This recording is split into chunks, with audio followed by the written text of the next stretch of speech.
ये कहानी है गरुड़पुर गांव की। एक ऐसा गांव जहां कभी हरी भरी फसलें लहलहाती थीं, लेकिन आज वहां सिर्फ सूखे की मार और बेबसी की धूल उड़ रही है। इसी गांव में रहता है रामू। रामू कोई साधारण किसान नहीं है। वह इस बंजर मिट्टी की छाती से भी अनाज उगाने का हौसला रखने वाला मेहनती इंसान है।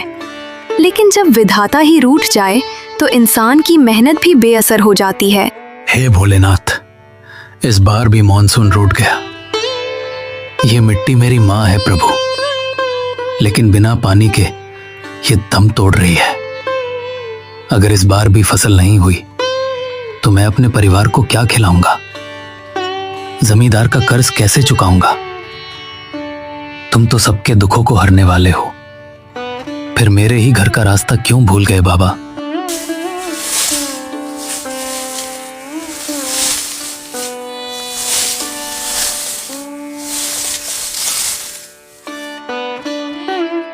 जी, थोड़ा पानी पी लीजिए, धूप बहुत तेज है। इस तरह खेत पर बैठकर आंसू बहाने से तकदीर नहीं बदलेगी।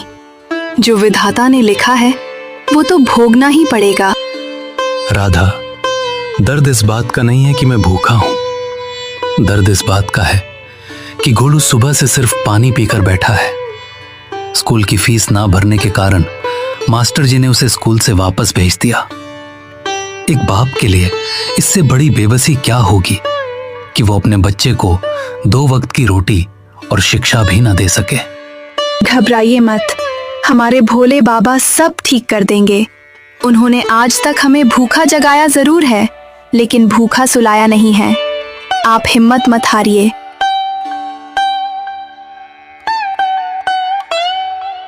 एक तरफ जहां पूरा गांव दाने दाने को तरस रहा है, वहीं दूसरी तरफ गांव का क्रूर जमींदार धनीराम गरीबों की मजबूरी का फायदा उठाकर अपनी तिजोरियां भर रहा है।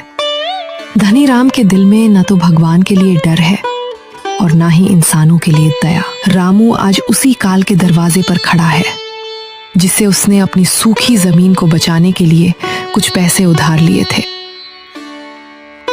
अरे आओ रामू भैया, आज रास्ता कैसे भूल गए? सावन का महीना शुरू होने वाला है और तुम्हारी तरफ से अभी तक ब्याज की 1 कौड़ी भी नहीं आई। क्या इरादा है? इस हवेली को अपनी बंजर जमीन दान करने का मन बना लिया है क्या? मालिक, ऐसा अनर्थ मत कीजिए। इस साल पानी की 1 बूंद नहीं बरसी, पूरी फसल बर्बाद हो गई। घर में अनाज का 1 दाना नहीं है। मुझे थोड़ा और समय दे दीजिए मालिक। जैसे ही अगली फसल होगी मैं पाई पाई चुकता कर दूंगा। अबे ओ रामू, सीधे मुंह बात कर। माली का कोई कुआं नहीं चल रहा जो तुम्हें मुफ्त में पैसा बांटते रहे। पिछले 3 साल से यही रोना रो रहे हो। अगर अगले हफ्ते तक पूरे 5,000 रुपए ब्याज समेत नहीं लौटे तो तुम्हारी जमीन पर मालिक का ट्रैक्टर चलेगा। शांत मंगत, शांत। हम इतने भी बेरहम नहीं हैं। देखो रामू, सावन की पहली सोमवारी आ रही है।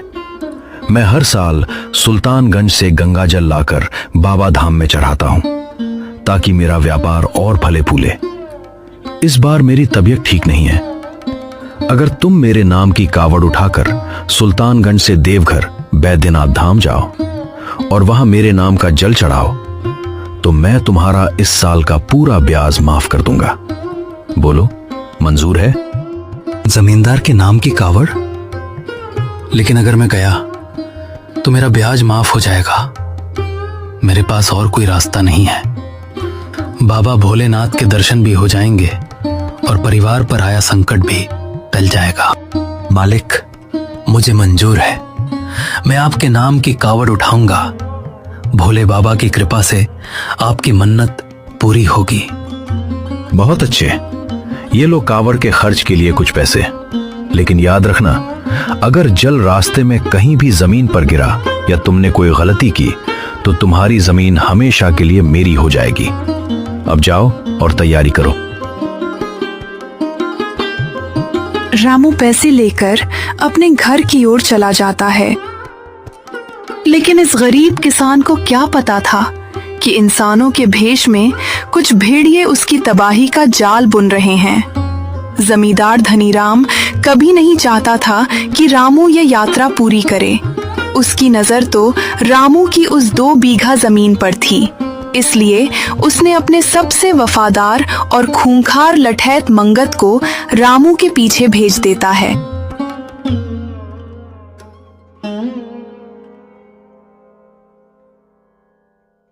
रामू धनीराम से पैसे लेकर घर वापस आ जाता है। उसका चेहरा गंभीर है। वो हवेली की पूरी बात राधा को बताता है। स्वामी, ये आप क्या कह रहे हैं? सुल्तानगंज से देवघर की दूरी 100 किलोमीटर से भी ज्यादा है। वो भी नंगे पैर बिना जमीन पर कावड़ रखे चलना पड़ता है। आपका शरीर पहले से ही कमजोरी के कारण टूट रहा है। आप इतनी कठिन यात्रा कैसे पूरी करेंगे? ऊपर से जमींदार की नीयत साफ नहीं है। राधा, जब भक्त का हौसला मजबूत हो तो महादेव खुद शक्ति देते हैं। हमारे पास अपनी जमीन बचाने का यही आखिरी मौका है। अगर जमीन चली गई तो हम कहीं के नहीं रहेंगे। मुझे पूरा विश्वास है कि डमरू वाला मेरी लाज जरूर रखेगा। तुम बस गोलू का ध्यान रखना।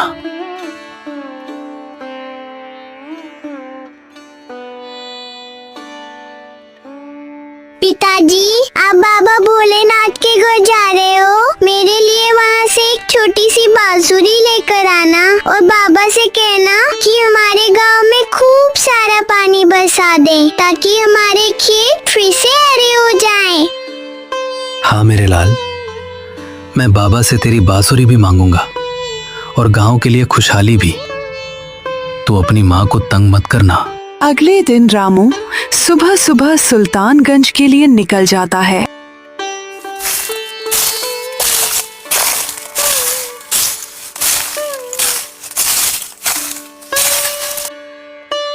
अरे रामू बेटा, इतनी सुबह सुबह कहाँ जा रहे हो? प्रणाम काका, मैं महादेव के धाम सुल्तानगंज महादेव की कावड़ लेने जा रहा हूँ। कावड़? बेटा, कल शाम ही खबर मिली थी कि सेठ धनीराम ने तुझ पर कर्जे की गाज गिराई है। सुना है उसने तेरे सामने शर्त रखी है कि अगर तू उसके नाम की कावड़ लाएगा तभी तेरा कर्जा माफ होगा। क्या यह सच है? हाँ काका, सच सुना है आपने। सेठ जी के पास अपनी जमीन बचाने का मेरे पास यही एक रास्ता था। गरीब आदमी हूं, सिर पर कर्ज का बोझ ढोने से अच्छा है महादेव का नाम लेकर नीलकंठ की राह नाप लूं। अरे रामू, ये सेठ धनीराम भी ना लाचारी का फायदा उठाना कोई उससे सीखे। पर बेटा, तू जानता है ना कि सुल्तानगंज का रास्ता कितना कठिन है। पथरीली राहें हैं, कड़ाके की धूप होगी और भूखे प्यासे चलना पड़ेगा। जानता हूं काका, लेकिन जब निकल ही पड़ा हूं तो एक बात और सोच ली है। यह कावड़ सिर्फ सेठ के कर्जे से मुक्ति पाने के लिए नहीं है। मैं अपने इस पूरे गांव के लिए महादेव के दर पर जा रहा हूं। गांव के लिए? क्या मतलब बेटा? देख रहे हैं ना काका, सालों से हमारे गांव में बूंद भर बारिश नहीं हुई है। खेत बंजर पड़े हैं, फसलें जल गई हैं और बच्चे बूंद बूंद पानी को तरस रहे हैं। सेठ का कर्जा तो एक बहाना बन गया। असली मकसद तो अब भोलेनाथ के चरणों में जाकर अपने पूरे गांव के लिए दया की भीख मांगना है। रामू, तेरे विचार सुनकर तो मेरी बूढ़ी आंखों में आंसू आ गए बेटा। तू सिर्फ अपना कर्ज चुकाने नहीं, पूरे गांव का दुख मिटाने जा रहा है। सुन बेटा रामू, ये राह बहुत कठिन होगी। जब पैर थकेंगे, छाले पड़ेंगे और शरीर जवाब देने लगेगा तो मन करेगा कि हार मान लो। लेकिन याद रखना, सच्ची भक्ति की परीक्षा हमेशा कठिन रास्तों पर ही होती है। अपने इरादों से कभी मत डगमगाना। चाहे कितनी भी आंधी तूफान आए, अपने कदम पीछे मत हटाना। आप सही कह रहे हैं काका, महादेव पर मेरा अटूट विश्वास है। जब नीयत साफ हो तो महादेव खुद हाथ थाम लेते हैं। शाबाश मेरे शेर, भक्ति और श्रद्धा अटूट रखना। तू गांव की उम्मीद बनकर जा रहा है। जा बेटा, भोलेनाथ तेरी रक्षा करेंगे और हमारे गांव की सूखी तकदीर भी वही बदलेंगे। जय भोलेनाथ। हर हर महादेव। प्रणाम काका, अब मैं चलता हूँ।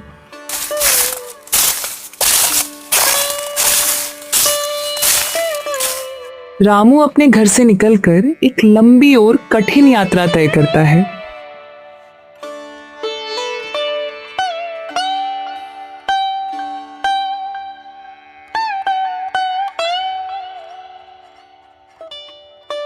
और आखिरकार वो पावन घड़ी आ ही गई।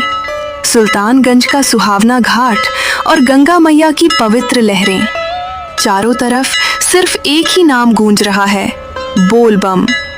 रामू ने अपने दुखों की गठरी को किनारे रख दिया है और खुद को पूरी तरह से शिव की भक्ति में लीन कर लिया है। वो गंगा जी में डुबकी लगाता है और बाहर आकर एक सुंदर सी कावड़ तैयार करने लगता है। भले ही इस कावड़ पर एक अत्याचारी जमींदार का नाम लिखा है, लेकिन इसे उठाने वाले कंधे एक सच्चे और पवित्र किसान के हैं।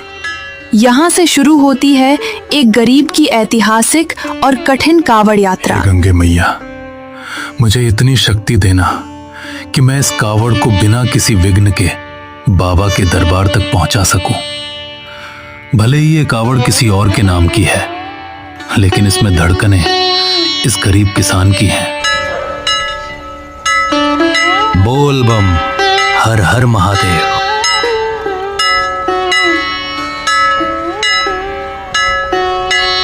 सफर जैसे जैसे आगे बढ़ रहा है, रामू की परीक्षा उतनी ही कठिन होती जा रही है। नुकीले पत्थर उसके पैरों को छलनी कर रहे हैं और जलती हुई जमीन उसके सब्र का इम्तिहान ले रही है। भूख और प्यास से उसका शरीर बेदम हो चुका है, लेकिन उसका मन अब भी बाबा के चरणों में अचल बैठा है। कई लोग आराम कर रहे हैं, सो रहे हैं, लेकिन रामू को अपने गांव के सूखे खेत और अपने भूखे बच्चे का चेहरा याद आ रहा है। वो रुक नहीं सकता। हर महादेव। बोल बम, हर हर बोल बम, हर हर महादेव। बोल बम, हर हर महादेव। बोल बम, हर हर महादेव। बोल बम, हर हर महादेव। रामू थका हारा रास्ते में स्थापित एक सेवा शिविर, कावड़ शिविर के पास रुकता है। कावड़ को एक ऊंचे स्टैंड पर रखता है ताकि वो जमीन को न छुए। अरे भाई, तुम्हारे पैरों की तो हालत बहुत खराब है, खून निकल रहा है।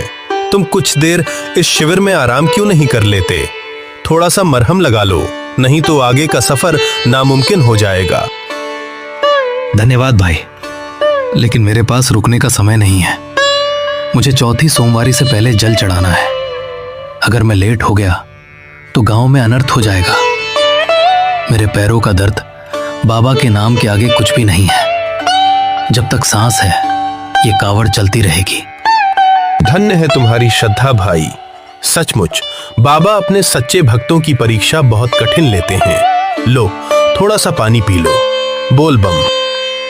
रामू पानी की 2 बूंदें गले में डालता है और बिना देर किए फिर से भारी कावड़ को अपने घायल कंधे पर रख लेता है और आगे बढ़ जाता है। बोल बम, हर हर महादेव। बोल बम, हर हर महादेव। बोल बम, बोल बम। रामू को चलते चलते रात हो जाती है। अब रामू बहुत थक चुका था। हर हर महादेव। बोल बम। एक तो जंगल का रास्ता, ऊपर से कई दिन की थकान। हर हर महादेव। इसलिए वो रास्ते में रुकने का निर्णय लेता है। रामू रास्ते में एक पेड़ के नीचे रुकता है और अपनी कावड़ को स्टैंड पर रखकर बैठ जाता है। क्योंकि वो बहुत थक चुका था, इसलिए उसे पता ही नहीं चला कि उसे कब नींद आ जाती है। देख, वो रहा रामू। जमींदार साहब ने साफ कहा है कि रामू का जल देवघर नहीं पहुंचना चाहिए। अगर इसकी कावड़ टूट गई या जल गिर गया तो इसकी जमीन हमेशा के लिए मालिक की हो जाएगी। जैसे ही वह गहरी नींद में सोए, उसकी कावड़ खंडित कर देना। लेकिन भाई, ये तो पाप है। कावड़ छूना, और वो भी सावन के महीने में। बाबा का कोप बरस जाएगा हमारे ऊपर। चुप कर, बाबा को बाद में देखना। पहले जमींदार का गुस्सा याद कर। जो कहा है वही कर।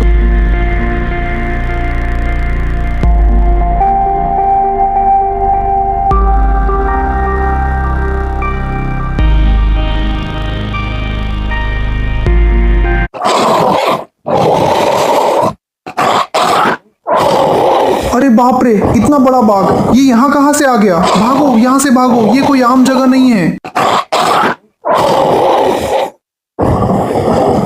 शोर शराबा सुनकर रामू जाग जाता है। मंगत, तो क्या ये मेरी कावड़ को खंडित करने आए थे? लेकिन ये भागे क्यों? जैसे ही रामू पीछे मुड़कर देखता है, वो एकदम से डर जाता है। अरे बाप रे, बाघ! लेकिन बाघ रामू को कुछ नहीं कहता है और सीधे रास्ते से चला जाता है।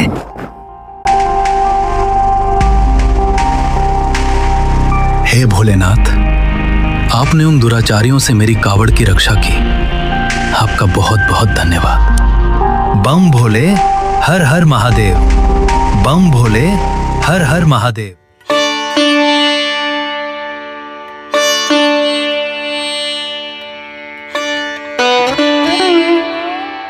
4 दिन और 4 रात के असहनीय दर्द, भूख और साजिशों को मात देकर आखिरकार यह गरीब किसान बाबा के द्वार पहुंच ही गया। देखिए इस नज़ारे को, जहां अमीर और गरीब का भेद मिट जाता है।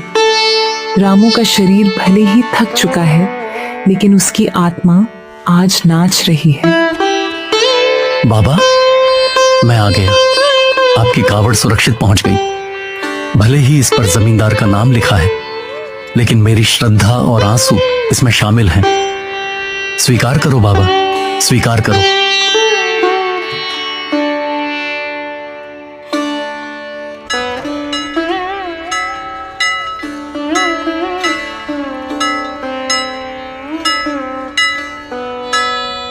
ओम नमः शिवाय। हे भोलेनाथ, जमींदार का कर्ज उतर जाए ताकि मेरा परिवार चैन की सांस ले सके और मेरे गांव को इस सूखे के अभिशाप से मुक्त कर दो प्रभु। बम भोले हर हर महादेव, बम भोले हर हर महादेव।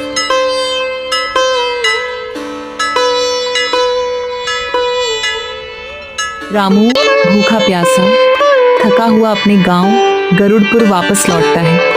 जैसे ही वह गांव की सीमा में प्रवेश करता है, वह हैरान रह जाता है। आसमान में घने काले बादल छाए हुए हैं, ठंडी हवाएं चल रही हैं, गांव के लोग खुशी से नाच रहे हैं।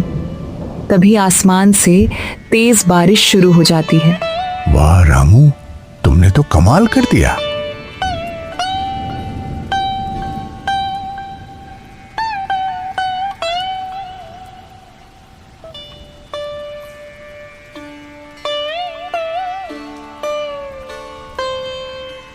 पिताजी, पिताजी, देखो आपने बाबा से कहा और बाबा ने कितनी सारी बारिश भेज दी। हमारे खेत अब फिर से हरे हो जाएंगे।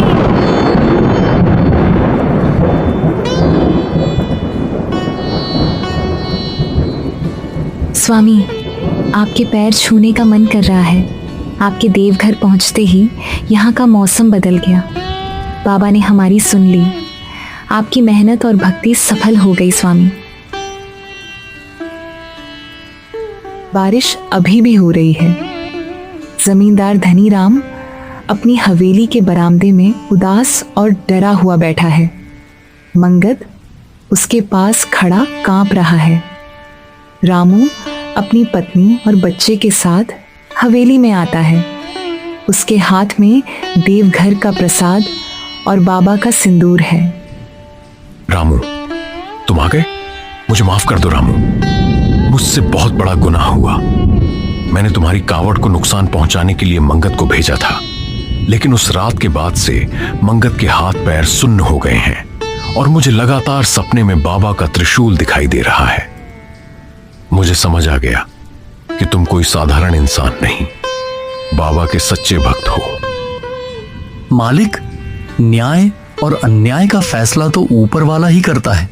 मैं तो बस अपनी जमीन और अपने परिवार को बचाने गया था। ये लीजिए बाबा का प्रसाद। आपकी कावड़ का जल सही सलामत बाबा को चढ़ गया है। नहीं रामू, यह प्रसाद मुझे मत दो। मैं इस काबिल नहीं हूं। मैं आज ही तुम्हारा पूरा कर्ज माफ करता हूं। तुम्हारी 2 बीघा जमीन हमेशा के लिए तुम्हारी है। और मैं गांव के बाकी किसानों का भी आधा कर्ज माफ कर दूंगा। बस मुझे बाबा के कोप से बचा लो। उठिए मालिक, बाबा कभी किसी से बदला नहीं लेते, वह तो बस रास्ता दिखाते हैं। जब आपके मन का मैल साफ हो गया तो बाबा की कृपा आप पर भी हो गई। जिसके सिर पर हाथ हो भोलेनाथ का, उसे क्या परवाह इस जग के अंधकार का। बोल बम, हर हर महादेव।